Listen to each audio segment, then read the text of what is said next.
ભગવાન વિષ્ણુજીએ નારદજીને કહ્યું કે નારદજી પંચાક્ષર મંત્રનો જાપ કરો. સાથે ઓમને જોડવામાં આવે તો ષડક્ષર મંત્ર બને છે. નારદજી, આ મંત્ર શાંતિ આપનારો છે.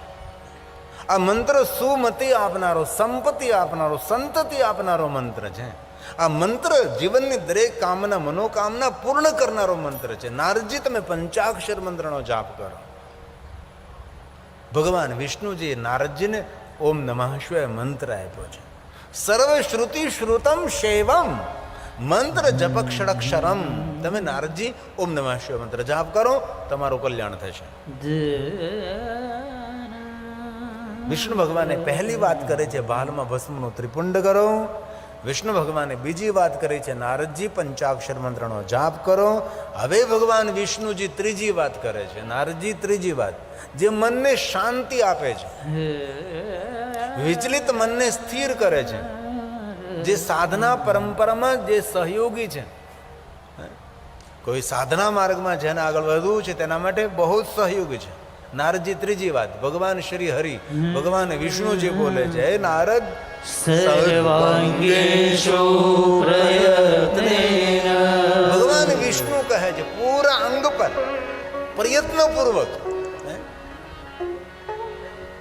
કેટલી સુંદર ભગવાન વિષ્ણુજીએ વાત કરી છે.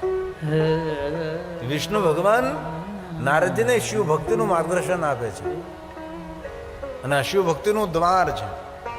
તેથી ભગવાન શ્રી હરિ, ભગવાન વિષ્ણુ બોલે, હે નારદ, સર્વાંગેષુ સર્વાંગેષુ પ્રયત્નેન. પ્રયત્નપૂર્વક નારદ રુદ્રાક્ષ શિવવલ્લભાન.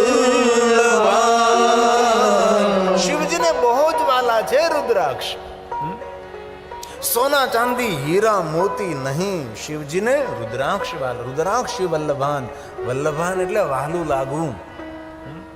શંકરજીને શું વહાલું લાગે છે તો કે રુદ્રાક્ષ વાલા લાગે છે. શિવજીને જે રુદ્રાક્ષ વહાલા લાગે છે અને રુદ્રાક્ષ પહેરનારો પણ શિવજીને વહાલો લાગે છે. તેથી નારદજી, તમે રુદ્રાક્ષને ધારણ કરો. સ્વયં શ્રી હરિ બોલે છે, ધાર્ય ધારય સ્વાતિ ભક્તિપૂર્વક ધારણ કરો. અને કેવી રીતે ધારણ કરો? સમંત્ર વિધિપૂર્વકમ. સમંત્ર વિધિપૂર્વક મંત્રોના ઉચ્ચારણ સાથે તમે રુદ્રાક્ષને ધારણ કરો. શિવ મહાપડા ગ્રંથમાં રુદ્રાક્ષને ધારણ કરવાની વિધિ છે, રુદ્રાક્ષને ધારણ કરવાના મંત્રો પણ છે. તેથી નારદજી, તમે રુદ્રાક્ષ પહેરો. કેટલી સરસ વાત કરી છે. આ તાપત્રય હરમ, જેના ભાલમાં ભસ્મનું ત્રિપુંડ હોય, જેના મુખમાં પંચાક્ષર મંત્ર હોય, જેના કંઠમાં રુદ્રાક્ષ હોય, એમના પર નીલકંઠની કૃપા હોય છે. તેથી ભગવાન વિષ્ણુજી નારદજીને કહે છે, નારદજી, તમારું મન વિચલિત થયું છે, મનને શાંત કરવા માટે નારદજી આ શ્રેષ્ઠ માર્ગ છે. નારદ, તમે રુદ્રાક્ષને ધારણ કરો. નારદજી, પંચાક્ષર મંત્રનો જાપ કરો. નારદજી, તમે ભાલમાં ભસ્મનું ત્રિપુંડ કરો. હવે નારદજી તમને બીજી 3 વાત સંભળાવો છો. વિષ્ણુ ભગવાન નારદને કહે છે, 3 વાત તો મેં તમને કરી કે ભાઈ 3 માર્ગ તમને શાંતિ આપનારા છે અને પુણ્ય આપનારા છે. હવે બીજા 3 માર્ગો દેખાડું છું. ભગવાન વિષ્ણુજી બોલે છે, નારદજી, હવે તમે આગળના 3 માર્ગો. એક શ્લોકમાં 3 વાત કરે છે ભગવાન વિષ્ણુજી. પહેલી વાત, નારદ, શૃણુ શૈવીં કથા નિત્યમ. નારદજી, તમે નિત્ય ભગવાન મહાદેવની કથાનું શ્રવણ કરો. કથા સાંભળવી જોઈએ. નિત્ય શબ્દ, રોજ કથા સાંભળવી જોઈએ. રોજ તો ક્યાંથી આપણને પ્રાપ્ત થાય, પણ ક્યારેક ક્યારેક અવસર મળે ત્યારે ભગવાનની કથાનું શ્રવણ કરીએ. શૃણુ શૈવી કથા નિત્યમ, રોજ કથા સાંભળો. આ શ્લોકો ભગવાન વિષ્ણુજીએ ગાયા છે અને વિષ્ણુ ભગવાન નારદજીને શિવ ભક્તિ તરફ લઈ જાય છે. હે નારદ, શૃણુ શૈવીં કથા નિત્યમ. રોજ સાંભળો અને કથા સાંભળ્યા પછી વદ શૈવીં કથા સદા પૂજ્ય સ્વાતિ યત્નેન.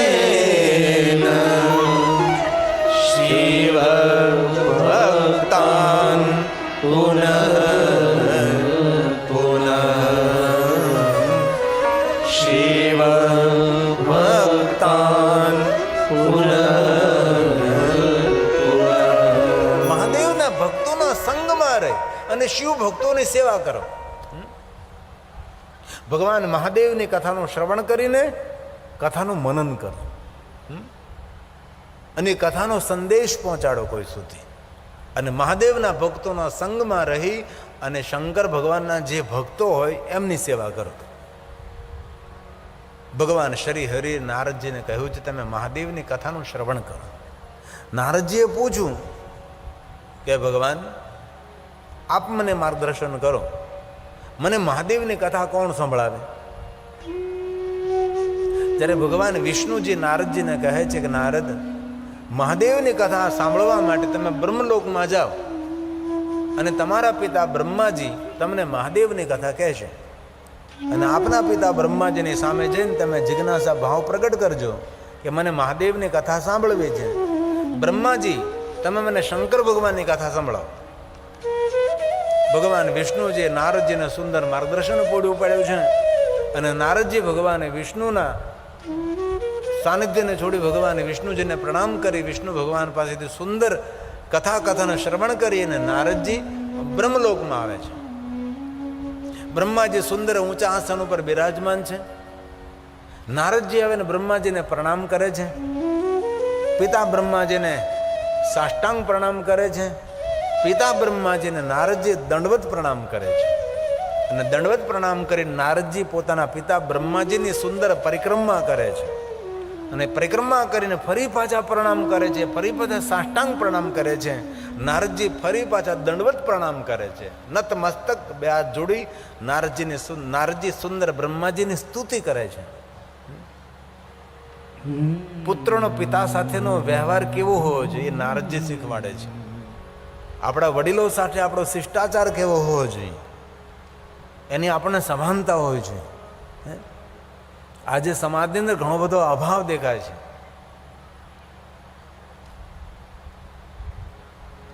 બ્રહ્મા કહે છે નારદ, આપનું આગમન બ્રહ્મલોકની અંદર, નારદજી કોઈ પ્રયોજન, કોઈ આયોજન? નારદજી મૃદુ સ્વરે કહે છે, હે પિતા બ્રહ્મા, ભગવાન વિષ્ણુજીએ મને કહ્યું છે કે તમે પિતા બ્રહ્મા પાસે જાઓ અને બ્રહ્માજી તમને મહાદેવની કથા સંભળાવે. તેથી હું આપની પાસે ભગવાન મહાદેવની કથાનું શ્રવણ કરવા માટે આવ્યો છું. તમે મને શંકર ભગવાનની કથા કહો. બ્રહ્માજી પોતાના આસન ઉપરથી ઊભા થઈ જાય છે અને બ્રહ્માજી ઊભા થઈને પોતાના પુત્ર નારદને પગે લાગે છે. ત્યારે નારદના મનમાં સંશય થયો કે અરે પિતાજી, હું તમારો પુત્ર છું. પુત્ર પિતાને પગે લાગે એ તો વ્યવહાર છે આપણો, એ તો શિષ્ટાચાર વિવેક છે. અને તમે મારા પિતા, હું તમારો પુત્ર, મને શા માટે પગે લાગો છો? મને શા માટે પ્રણામ કરો છો? નારદના મનમાં સંશય થયો છે. ત્યારે બ્રહ્માજી નારદના સંશયને દૂર કરે છે. બ્રહ્મા સ્વયં કહે છે, નારદજી, તમે તો મુનિઓમાં શ્રેષ્ઠ છો, ભગવાનના ભક્ત છો, તીર્થોમાં વિચરણ કરનારા. હું જાણું છું તમે મારા પુત્ર છો, હું તમને પ્રણામ કરું છું. તમારા મનમાં સંશય થયો છે, પણ સાંભળો નારદજી, દુનિયાનો કોઈ પણ મનુષ્ય હોય, જે મનુષ્ય એક પણ પાપ છોડ્યું નથી, નકારાત્મક વૃત્તિ, નકારાત્મક પ્રવૃત્તિ જેની છે, એવા માણસના મુખમાંથી પણ શબ્દ નીકળે કે મારે મહાદેવની કથા સાંભળવી છે, એ પાપી માણસ પણ પ્રણામ કરવાને યોગ્ય બને છે. મુખમાંથી શબ્દો પ્રગટ થવા માત્રથી, ખાલી બોલવામાં આવે કે મને મહાદેવની કથા સાંભળવી છે, એ પાપી માણસ પણ પ્રણમ્ય બને છે. આ ભગવાન મહાદેવની કથાનો મહિમા છે નારદ. તેથી તમે મારા દીકરા છો, તમે મારા પુત્ર છો, પણ તમારા મુખમાંથી શબ્દ સરી પડ્યો કે મને મહાદેવની કથા સાંભળવી છે, તેથી તમે મારા માટે પ્રણમ્ય છો. વક્તા માટે શ્રોતા રુદ્રા એવ નઃ સંશય. કોઈ પણ વક્તા હોય તેના માટે કથા સાંભળનાર શ્રોતાઓ તેના માટે શંકર ભગવાનના સ્વરૂપો છે. એ મહાપુરુષોનું મંતવ્ય છે કે જે કથા સાંભળે છે કોઈ સામાન્ય જીવો નથી. જે કથા સાંભળે છે સાક્ષાત રુદ્ર સ્વરૂપ છે, સાક્ષાત મહાદેવના સ્વરૂપો છે. આ મંતવ્ય કોનું છે? મહાપુરુષોનું મંતવ્ય છે. જે કોઈ ભગવાન મહાદેવની કથા સાંભળે છે, પછી કોઈ પણ જાતિના હોય, કોઈ પણ જ્ઞાતિના હોય, કોઈ પણ વર્ણના હોય, કોઈ પણ દેશના હોય, કોઈ પણ વેશના હોય, કોઈ પણ મનુષ્ય જે મહાદેવની કથાનું શ્રવણ કરે છે, આ કથા સાંભળનારનો મહિમા છે. અને શિવ મહાપ્રદ ગ્રંથના પ્રારંભનો શ્લોક છે. યે શૃણવંતી મુનિષેવં. હે શ્રેષ્ઠ મહાત્માઓ, શૃણવંતી, એ મહાત્માઓ તમે સાંભળો, કથા સાંભળનારનો કેટલો મહિમા છે. જો કથા કહેનારનો મહિમા નહીં, કથા સાંભળનારનો મહિમા છે ને. શૃણવંતુ યે શૃણવંતી મુનિષેવં પુરાણં શાસ્ત્રમુત્તમં. ઉત્તમ શાસ્ત્ર, પુરાણોમાં ઉત્તમમાં ઉત્તમ પુરાણ. અને મંતવ્ય કોનું? કોઈ સામાન્ય મનુષ્યનું મંતવ્ય નથી, મહાપુરુષોનું મંતવ્ય છે. શુણવંતુ તમે સાંભળો, ધ્યાનપૂર્વક સાંભળો. પહેલા તમે કહે શુણવંતુ, તમે સાંભળો જરા. એ શુણવંતુ યે શૃણવંતી મુનિષેવં પુરાણં શાસ્ત્રમુત્તમં તે મનુષ્યાન મંતવ્ય. કેવું મંતવ્ય છે? રુદ્રાએવ ન સંશય. इसमें कोई संशय नहीं. રુદ્રાએવ ન સંશય. એમાં કોઈ સંશય નહીં ભાઈ. સાક્ષાત રુદ્ર તુલ્ય છે. તેથી નારદજી, તમે ભગવાન મહાદેવની કથાનું શ્રવણ કરવા આવ્યા છો. બિરાજો નારદ, તમે મારા માટે રુદ્ર તુલ્ય છો. તમે ભગવાન શંકરજીની કથાનું શ્રવણ કરવા માટે આવ્યા છો. બ્રહ્મલોકમાં નારદજી બિરાજમાન થાય છે. અને હવે બ્રહ્માજી મહાદેવની કથાનો પ્રારંભ કરે છે. હવે બ્રહ્મલોકમાં શંકર ભગવાનની કથાનો પ્રારંભ થાય છે. પ્રયાગ તીર્થમાં ભગવાન મહાદેવની કથા સૂત પુરાણજી કહે છે. હવે બ્રહ્મલોકમાં સ્વયં બ્રહ્માજી નારદજીને કહે છે કે નારદજી સાંભળો, તમે આદરપૂર્વક સાંભળો. શા માટે હું તમને કથા કહું? લોકાનામ હિત કામ્યા, જગત હિત માટે, લોક હિત માટે, માનવ માત્રના કલ્યાણ માટે હું તમને ભગવાન મહાદેવની કથા કહીશ. જગત ઉપર ઉપકાર કરવા માટે હું શંકર ભગવાનની કથા કહીશ. કથા શા માટે? જગત હિત માટે, લોક હિત માટે, સૌના સુખ માટે. એટલા માટે કથા જ. બ્રહ્મા નારદને કહે છે, નારદ હે સાધુ, આદરથી કથાનું શ્રવણ કરો. હવે હું તમને શંકર ભગવાનની કથા કહું છું. અને બ્રહ્મલોકમાં હવે બ્રહ્માજી દ્વારા મહાદેવની કથાનું મંગલાચરણ થાય છે. અને બ્રહ્માજી દ્વારા શંકર ભગવાનની કથા કહેવાય છે. હવે બ્રહ્માજી બોલે છે, નારદજી કથાનું શ્રવણ કરશે. અને આ શબ્દો બ્રહ્માના મુખના છે. હે નારદ, હે સાધુ, હે સાધુ, ભો બ્રહ્મન્ સાધુ પૃષ્ટો. હે સાધુ, હે સાધુ, સાંભળો. ત્વયા વિબુધ સતમા. હે નારદ, લોકારિણામ નિત્યમ. જગત ઉપર ઉપકાર કરવા માટે, જગત હિત માટે, લોકાનામ હિતકામ્ય.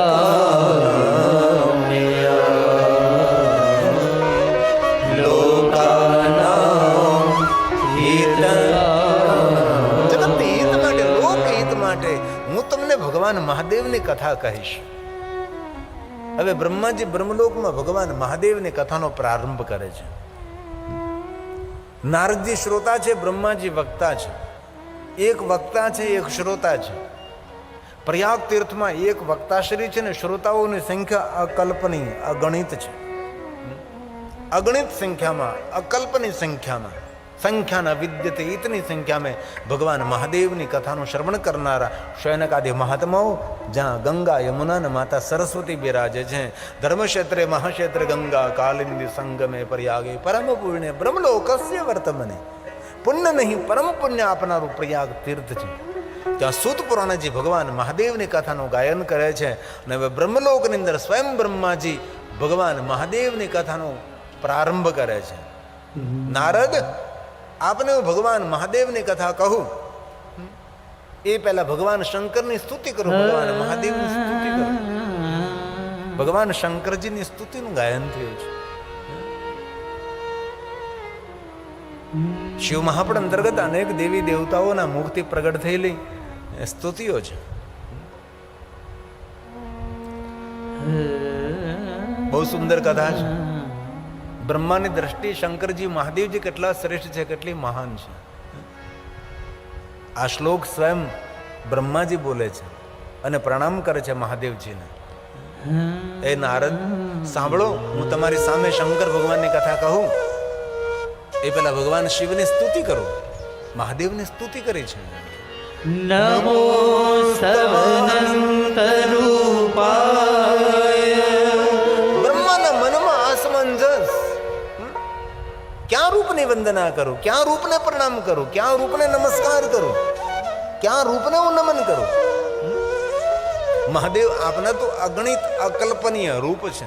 ક્યાં રૂપની સ્તુતિ, ક્યાં રૂપને પ્રણામ કરું. બહુ સુંદર બ્રહ્માજીએ ભગવાન શંકર ઉપર સ્તુતિનું ગાયન કર્યું છે. એમાંનો પહેલો શ્લોક છે. પૂરી કથા થઈ શકે બ્રહ્માની દ્રષ્ટિએ શંકરજી કેટલા મહાન છે. અને જે માણસની દ્રષ્ટિમાં શિવ મહાન નથી ને એ માણસ કોઈ મહાન બની જ ન શકે. આપણો આધાર શિવ છે અને જેની પાસે શિવ નથી એ મોટો નિરાધાર છે. આપણા જીવનનો આધાર, જગતનો આધાર, નિરાધારનો આધાર તો ભગવાન શંકર છે, ભગવાન મહાદેવ છે. બ્રહ્મા સ્વયં નમસ્કાર કરે છે. એ નારદ સાંભળો, તમે શિવની સ્તુતિ કરું છું. નમો સવનંત રૂપાય નીલકંઠ નમો સુતે અવિજ્ઞાત સ્વરૂપાય કેવલ્યાય મૃતાય ચ કેવલ્યાય મૃતાય ચ. ભગવાન મહાદેવ તમે કાળકૂટ નામનું વિષપાન કર્યું. વિષ કોણ પી શકે? જે અમૃતથી ભરેલો હોય છે. ભગવાન મહાદેવ તમે અમૃતનું સ્વરૂપ હોવાને કારણે તમે વિષપાન કર્યું છે. એવા અવિજ્ઞાત રૂપને હું પ્રણામ કરું છું. ભગવાન શંકરજી, દરેક રૂપોનું મેં દર્શન કર્યું છે, પણ દરેક રૂપોની અંદર મારું કોઈ સ્વરૂપ હોય તો નીલકંઠ મહાદેવ. ભગવાન મહાદેવ તમે કંઠમાં વિષ રાખ્યું છે. નીલકંઠ નામે તમે જગતની અંદર પ્રસિદ્ધ થયા. ભગવાન હું પ્રણામ કરું છું. નાંતમ દેવા વિજાનંતી. કોઈ દેવતાઓ પણ તમારા મૂળ રૂપને જાણતા નથી. આ બ્રહ્મા બોલે છે. કોઈ દેવતાઓ પણ શંકર ભગવાનના મૂળ રૂપને જાણતું નથી. તો આપણે કળયુગમાં રહેનારા માણસો ભગવાન શિવજીના મૂળ રૂપને કેવી રીતે જાણી શકે? બ્રહ્માજી જો ઊંચા હાથ કરીને કહેતા હોય કે કોઈ દેવતા નથી જાણતા, હું નથી જાણતો, તો આપણે તો કઈ રીતે જાણી શકીએ છીએ? આ શબ્દ પ્રસાદ બ્રહ્માજીનો છે. નાંતમ દેવા વિજાનંતી. કોઈ નથી જાણતું, કોઈ નહીં. બસ નમસ્કાર કરીએ છીએ. યસ્ય તસ્મૈ નમો નમઃ. વારંવાર નમો નમઃ. યં ન વાચઃ પ્રશંસન. મારી વાણી તમારી પ્રશંસા કઈ રીતે કરી શકે? મારી વાણી તમારી પ્રશંસા ન કરી શકે. હું નમસ્કાર કરું છું. નમસ્તસ્મૈ ચિદાત્મને.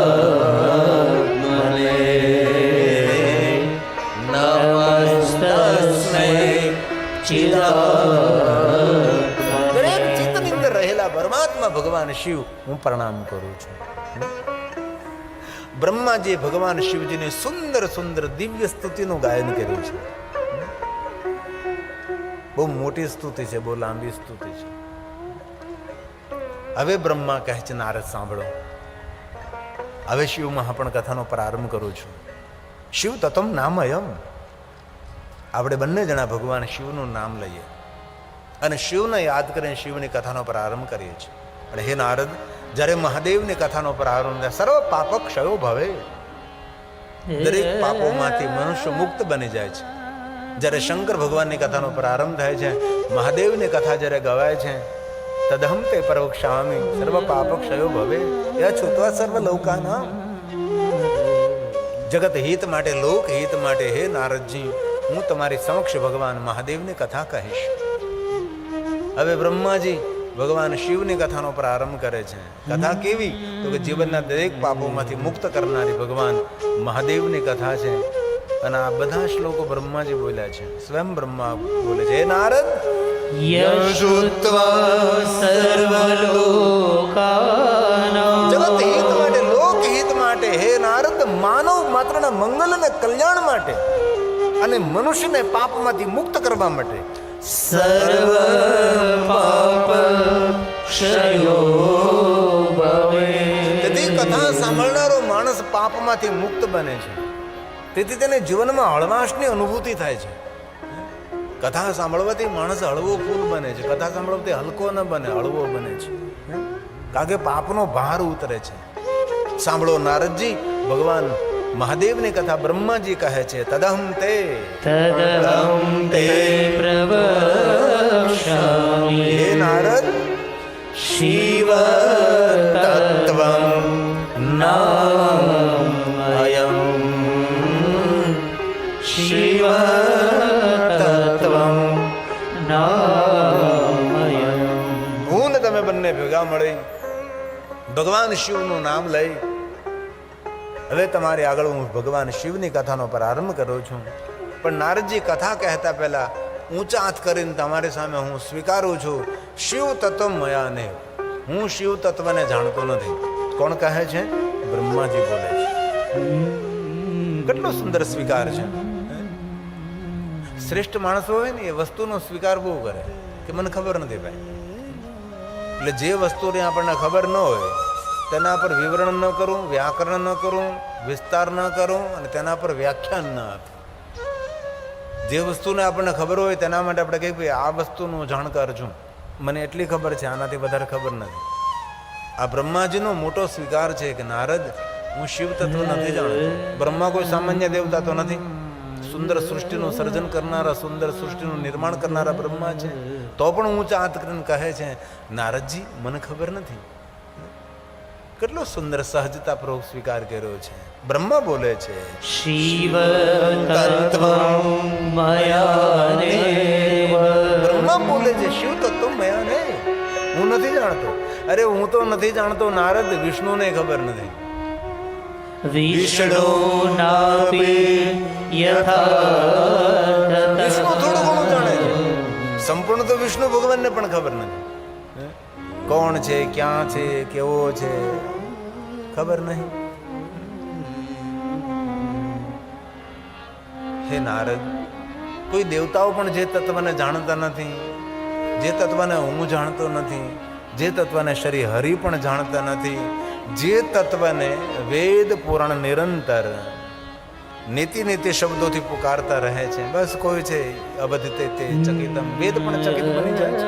કોણ છે, ક્યાં છે, ખબર નહીં. કોણ જગતનો રચયિતા છે? બ્રહ્માજી પાસે કોઈ શબ્દો નથી. કેવી રીતે સમજાવું નારદ? જેનું રૂપ હોય, જેનો રંગ હોય, જેનો આકાર હોય તેને સમજાવી શકાય. રૂપ નહીં, રંગ નહીં, આકાર નહીં, અહમ નિર્વિકલ્પો નિરાકાર રૂપો કેવી રીતે સમજાવી શકું નારદ? નિરાકાર મોકાર મુલ્લમ તુર્યમ ગિરા જ્ઞાન ગોતિતમેશમ ગિરીશમ કરાલમ મહાકાલ કાલમ કૃપાલમ ગુણાગાર સંસાર પારમ. કઈ રીતે સમજાવું નારદ? તેથી બ્રહ્મા બોલે છે, અવિદ્યતે, ખબર નથી. ચકિતમ, વેદ પણ ચકિત બની જાય. મહાપુરુષો ચકિત, ખબર નહીં કોણ છે, કઈ રીતે જગત ઉત્પન્ન થયું, કઈ રીતે જગતનું સંચાલન, અસમંજસ. સ્વયં બ્રહ્મ બોલે, નારદ અવિદ્યતે સચકિતં યદસ્તીતિ શ્રુતિ પુનઃ. શ્રુતિ પુનઃ પુનઃ, વારંવાર વારંવાર કહે. શું કહે છે? સત્યમ જ્ઞાન મનંતમ ચ. કોઈ છે, કોણ છે?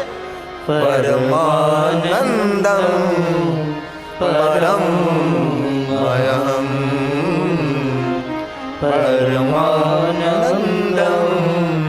પરમમયમ. કોઈ પરમ આનંદ સ્વરૂપ જે જગતનું સર્જન કરનારા, જે જગતની સુરક્ષા અને રક્ષા કરનારા, જગતનો પ્રારંભ પણ ત્યાંથી થાય છે, જગતનું સંચાલન વ્યવસ્થા પણ ત્યાંથી થાય છે, અને અંતે જગતની રક્ષા અને જગતનો લય પણ તે જ કરે છે. આવા ભગવાન છે. ઈશ્વર શ્રેષ્ઠ કવિ છે. પોતાની લખાયેલી કવિતાનો ખુદ પોતે અભિનય કરે છે. એ જ આ પ્રકૃતિ છે, એ જ આ દુનિયા છે. કથા તો ઓઠના પડદાઓને ખોલીને વાણીના દ્રશ્યો ભજવવાની વાત છે. અનુભૂતિ તો એક વિષય અલગ હોય છે. જો સમજે વહી પહેચાને બાત કહી નહીં જાતી, ગુંગા ગુડકા સ્વાદ કહે ક્યાં સમજ સમજ મુસ્કુરાએ.